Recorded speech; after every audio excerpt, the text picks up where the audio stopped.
What is this? Acute infarct, small bowel. So as you can see here, you have the wall of your bowel normally. Sorry. So ito yung wall ng bowel mo. Mucosa, lamina propria, that's your muscularis.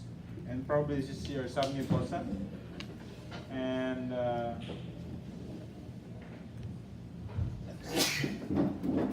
anyway, you are oriented to that.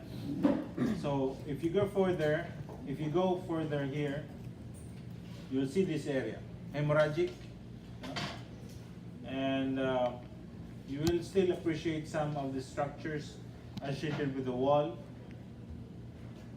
So that's the necrotic area. What kind of necrosis? What kind of necrosis? There, you see that? Here you have the mucosal part that is extremely necrotic. What kind of necrosis is that? Coagulative. Huh? Coagulative. Coagulative. So here's a tip. Any condition that will cause obstruction of the blood supply or complete cessation of oxygen supply will cause coagulative necrosis. Ito yung tinatawag nila na tombstone appearance. Ano yung tombstone?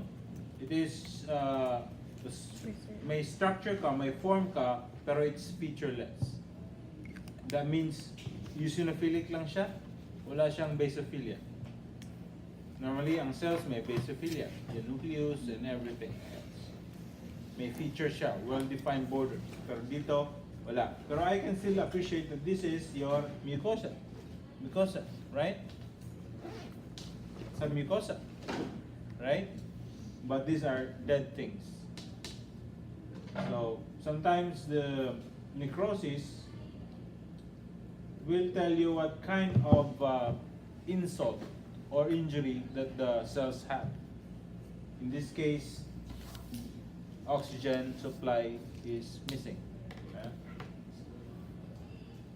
And you can see here that it is also inflamed because of the vasodilatation, it's edema formation, and sometimes you will appreciate the infiltration, leukocyte infiltration, like so.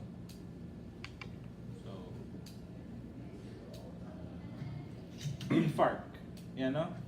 And as much as we are talking about hemodynamics, we are actually talking about the things that happen to your tissues, to everyone's tissues, whenever we have disturbances or abnormalities of the blood supply, circulation. Ito yung hemodynamics. No?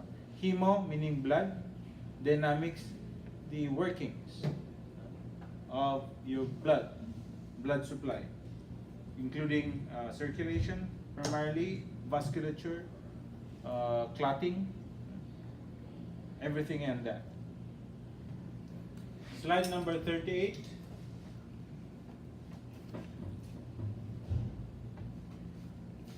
I think this is myocardial infarction. And here in myocardial infarction, you will appreciate that this is your myocyte. Yeah. And this area, the pale ones, are your necrotic areas. And you can see it is invaded by your neutrophils. So probably this is acute, no? So within 48 hours or so, you will appreciate that. You see the pale, the pallor? This is what we call your tombstone appearance. Okay? I can still appreciate the fibers, but this is not the normal color as compared to that.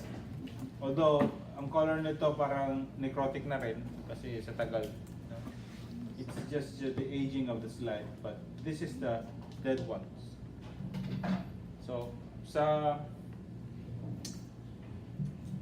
small intestine, the type of infarct there is what we call your red infarct. It's because of the seepage of blood. No? looks red. But here, this is classified as your white infarct because it is composed primarily of the solid tissue that doesn't allow the seepage. So whenever you have what we call the loose connective tissue, you will have the red kind of infarct. So this is infarct heart. Also, a result of obstruction, primarily of what vessels? Which vessels? Huh? The coronary arteries. Which of them do you think is the most important one? Which of the coronary arteries? Now, in your blood circulation, it is but important for you to remember the vasculature, the blood supply of the tissue. Like, what are the branches of your aorta? Something like that. In that small intestine, what is that branch of the aorta that supplies majority of the blood supply of your small intestine? The direct branch of the aorta. Ano? Murag tulala lagi mo ba eh? Ha? Ready ba mo ani nga class? Do you have a class before this? What Jan Pat naman pala. Lecture. Is this your lecture, Hemodynamics? Ano? Ito, Disease of the immune system. Oh, advance na kayo na. Tapos na supposedly kayo nito, di ba?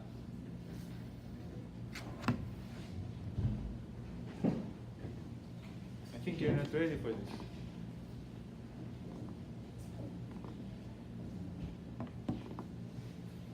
Okay, I'll just continue. Tulala mo ba? Naman saan mo? Sa'yo problema? Charles? Sa'yo problema? Ha?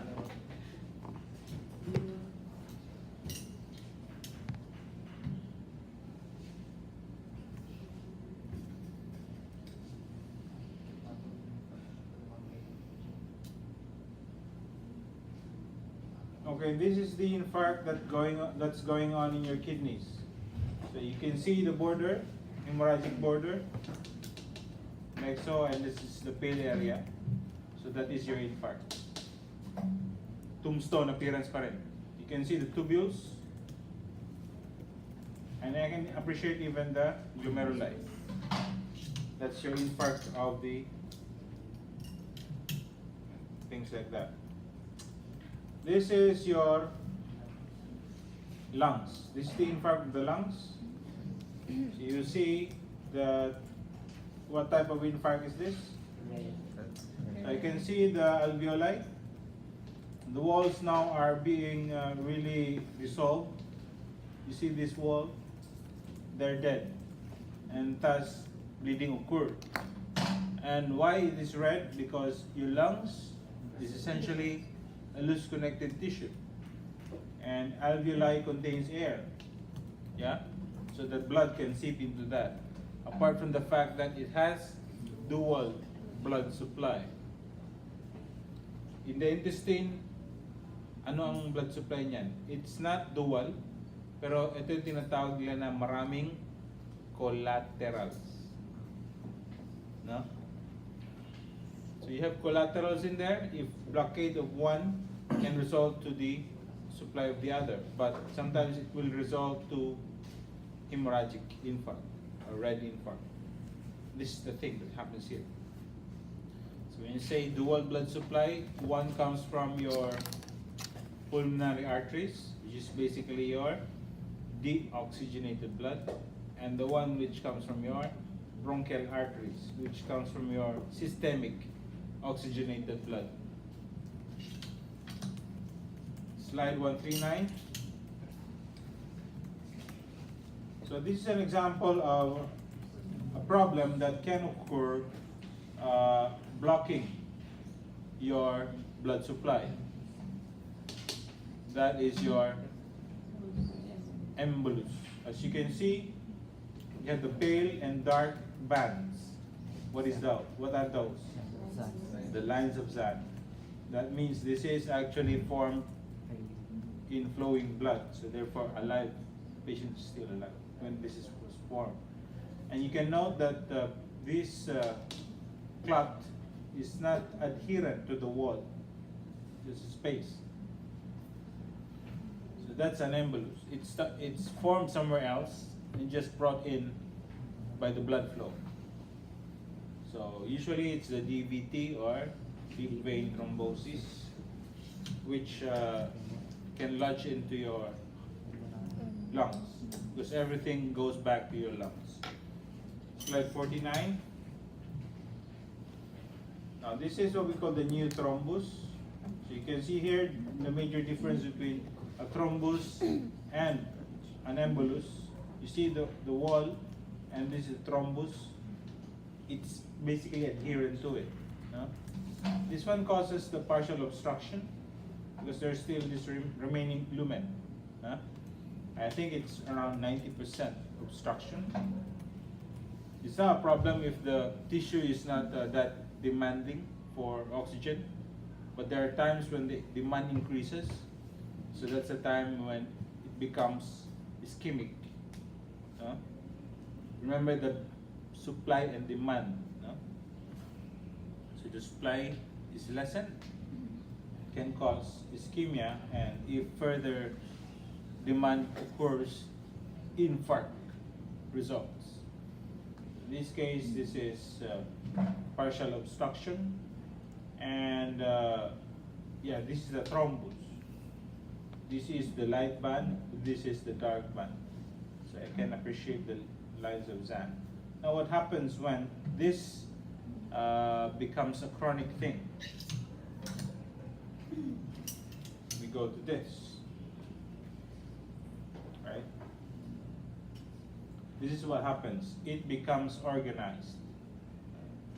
It will be infiltrated by the fibrocytes and even the smooth muscles. So you can see that here. And that's what we call organization of the clot. Now I want you to read about the other consequences of the clot. What are the other consequences of the clot? I think this is a new bleeding right there.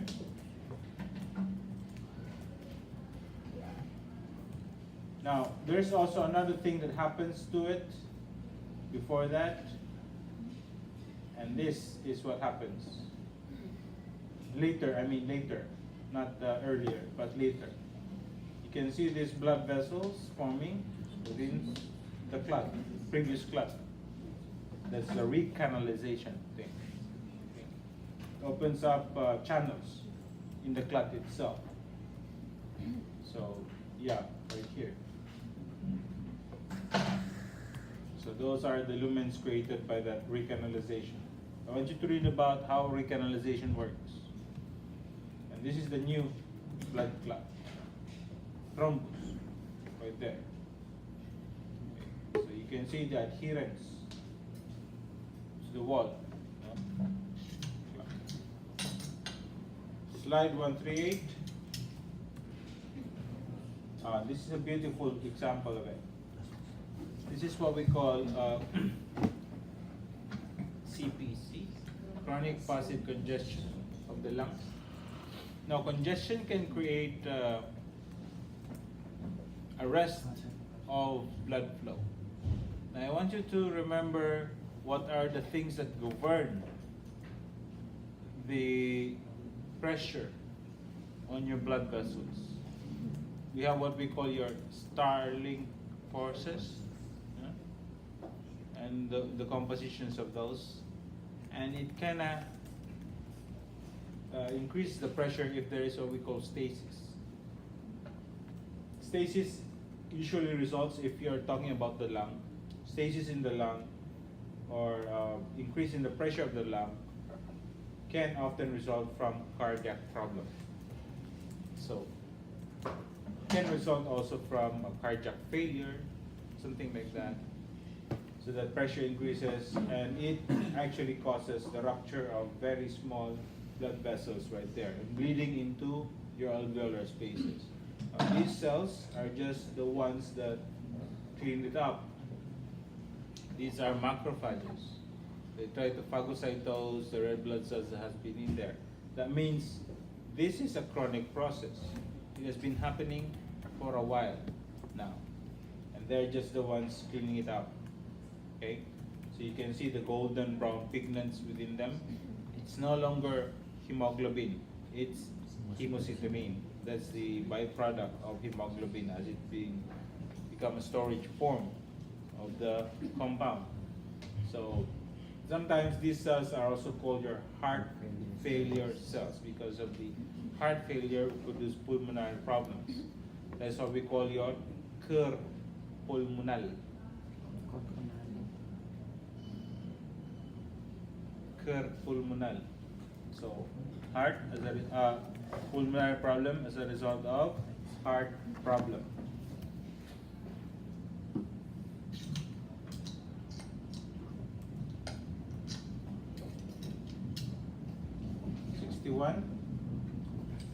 So this is, I think,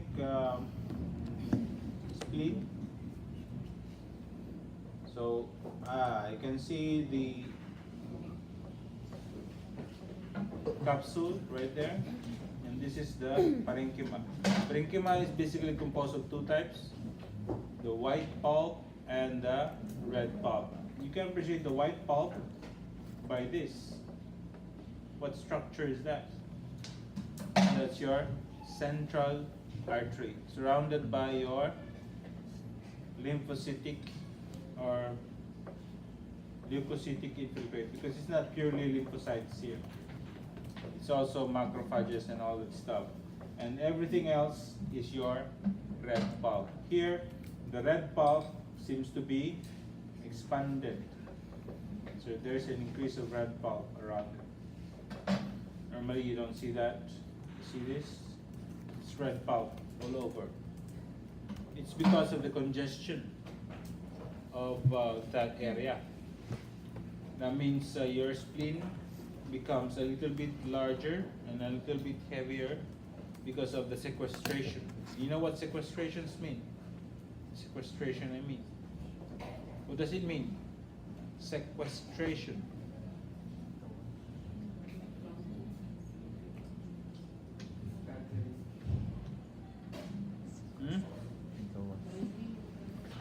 Binding? Binding ba ang sequestration? You know, you have a blood volume, di ba? And all of it passes through your spleen, because the spleen is considered the filter of your blood. No? Sequestration happens when that filter actually contains some of the total blood volume.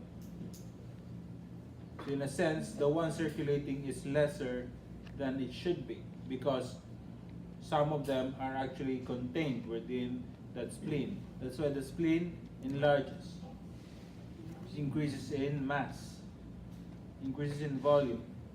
It's because of the blood that it contains. Sequester, that's what it means. Sequestration.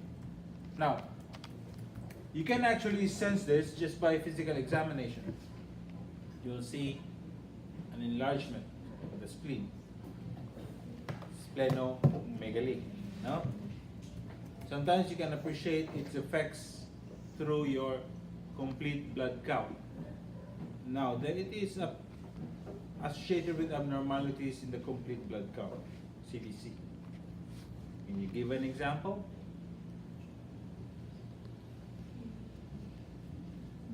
What happens if you sequester blood? What? Decreased hematocrit. That's what we call anemia. So there will be anemia. What else? It is the most significant effect. It's not only the red blood cells are contained here, also the other elements. Like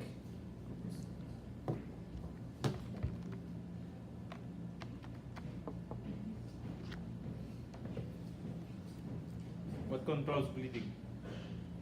Platelet. Yes, there you go, platelets. They were able, ang finding is thrombocytopenia, decreased platelet count.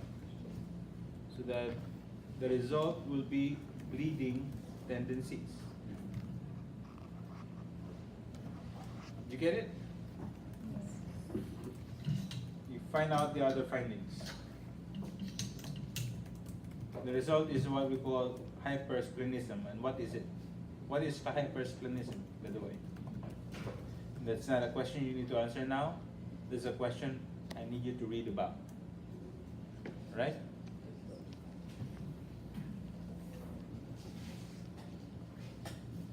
This is pulmonary edema. As you can see, the air spaces are occupied by your fluid, eosinophilic fluid. The person seems to be drowning of this fluid. No more gas exchange happens here. What happens? Why is there something like this? Again, disturbances of the Starling forces, hemodynamic problem. Remember what governs, or what are the factors that keeps blood within the blood vessels, or the fluid within the blood vessels, and what can help them go out of the blood vessels. Can affect any tissue. And in this case, the lungs is affected. You can see that there is extravasation of fluid into the alveolar spaces, compromising the gas exchange. What is the most common possible explanation? What, by the way, what are Starling forces?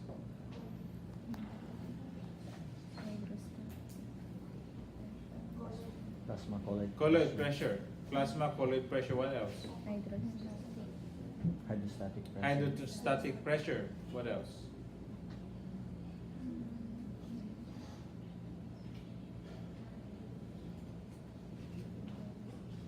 Okay, those are just two important things I'd like to remember. Sometimes there are factors that affect either, no? Stasis affects hydrostatic pressure, right? What if you have low albumin count? What is affected? Plasma colloid pressure. You have less plasma colloid pressure. What happens if you have less plasma colloid pressure? Hindi makabalik. It doesn't have the strength to keep fluid within, because apparently albumin gives force that keeps the fluid within the blood vessel. Remember, these Starling forces exist due to what we call a barrier. No? A barrier. That barrier is the vascular wall. In most cases, it also follows what we call the semi-permeable membrane properties. So, solutions with solutes in them will exert that pressure that keeps the fluid within the other compartment. That's what we call your osmotic or oncotic pressure, colloid pressure. And the force that pushes it out is actually your hydrostatic pressure. The most common thing is decreased plasma oncotic pressure. So that fluid will flow out of the blood vessels. The blood vessels here are essentially your alveolar walls. Do you remember the air-blood barrier in the alveolar wall? Can you still sort of think over your head what are those layers? From the air to your blood?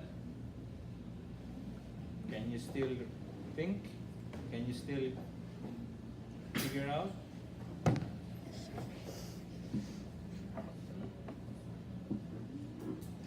Sandoval.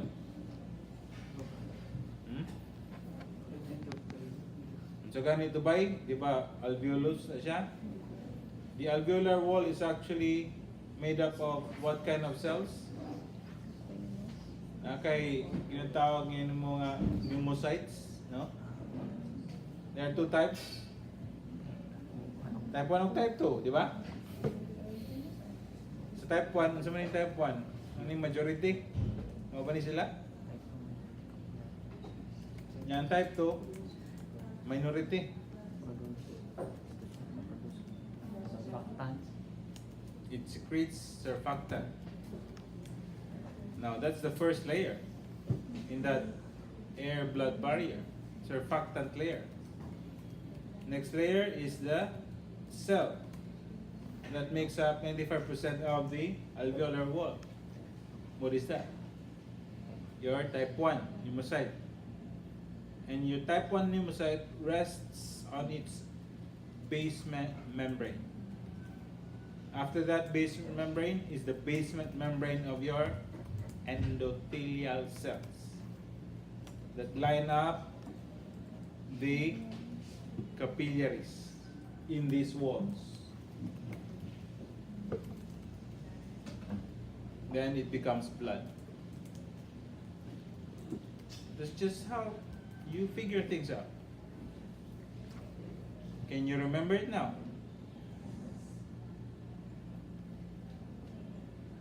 And that basic understanding should guide you on the effect of that fluid in there. In thorough understanding of the pathology, you have to review or you have to remind yourself of the normal things. Normal stuff. In order to appreciate what really is happening. Do not just be satisfied, memorize, ana-ana, dinadana, if you don't know how to use that information. Anyway, that ends it. So, can I have the paper? You know me? I'm Dr. Ancheta, by the way. Yes. You can call me Doc Jao for short.